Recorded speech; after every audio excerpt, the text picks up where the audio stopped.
வச்சுருக்கேன். ஒரு பட்டு துணி எடுத்துக்கங்க. இந்த பட்டு துணி வந்து pink colour, yellow, green colour அந்த மாதிரி இருக்கலாம். இந்த மூங்கில் குச்சி இருந்தால் நீங்கள் சின்னதாக வைக்கணும்.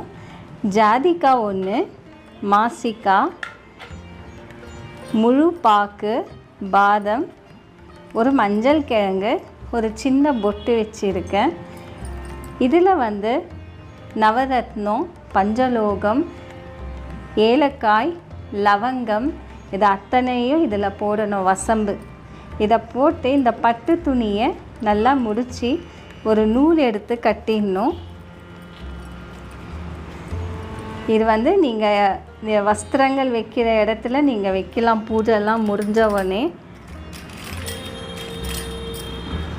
இந்த மாதிரி நூல் எடுத்து கட்டிடுங்க. இதில் மகாலட்சுமி